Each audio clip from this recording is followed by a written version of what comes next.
Hi అండి, welcome to Chittamma వంట. చిట్టమ్మ వంటలో ఈరోజు ఫిష్ ఫ్రై ఎలా చేసుకోవాలి అనేది చూద్దాం. ఫిష్ ఫ్రై అనేది అందరికీ తెలుస్తుంది. నా స్టైల్లో నేను ఎలా చేస్తాను అనేది ఒక్కసారి చూద్దాం. ఉల్లిపాయలు, అల్లం, వెల్లుల్లి, టమాటా, మసాలా సామాన్లు, ధనియాల పౌడర్ ఇవన్నీ కలిపి మిక్సీ చేసుకోవాలి. ముందుగా మిక్సీ గిన్నె తీసుకొని టమాటా, అల్లం, వెల్లుల్లి, ఉల్లిపాయ, మసాలా సామాన్లు, ధనియాల పౌడర్ ఆర్ ధనియాలు ఏది వేసుకున్నా కూడా బాగానే ఉంటుంది. ఇవన్నీ కలిపి మిక్సీ చేసుకోవాలి. మిక్సీ చేసుకుంటే ముద్ద అనేది ఇలా ఉంటుంది. దీన్ని ఒక ప్లేట్లో తీసుకొని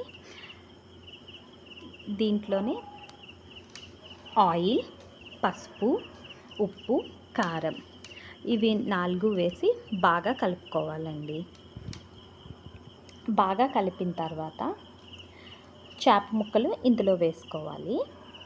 చేప ముక్కలు అనేవి ఇందులో వేసుకొని చేపకి అటు ఇటు కూడా బాగా పట్టించాలి. మసాలా అనేది పట్టించి ఒక 5 or 10 minutes ఉంచినట్టయితే ఇది ఎంతసేపు నానితే అంత బాగా ఉంచుతుందండి.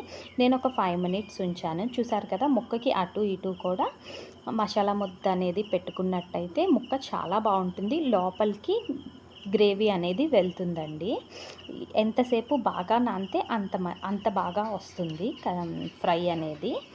ఇది బాగా నానిన తర్వాత ఇది కొంతమంది డీప్ ఫ్రై కూడా చేసుకుంటారు. తవా ఫ్రైయే చేసుకోండి, చాలా బాగుంటుంది. పెనం పెట్టుకొని పెనం మీద ఆయిల్ వేసి పెనానికి మీద చేప ముక్కలు అనేవి వేసుకొని అటు ఇటు కూడా వేపుకోవాలి. బ్రౌన్ కలర్ వచ్చే వరకు వేపుకున్నట్టయితే మనకి చేపల ఫ్రై అనేది రెడీ అయిపోతుందండి. ఒక బౌల్లోకి తీసుకున్నట్టయితే చేపల ఫ్రై అనేది రెడీ అయిపోతుంది. ఒక్కసారి ట్రై చేసి చూడండి, చాలా బాగుంటుంది. పిల్లలు కూడా చాలా ఇష్టంగా తింటారు. ఒక్కసారి ట్రై చేయండి.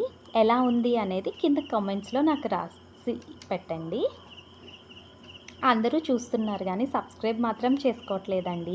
ప్లీజ్ సబ్స్క్రైబ్ అండి. Thanks for watching.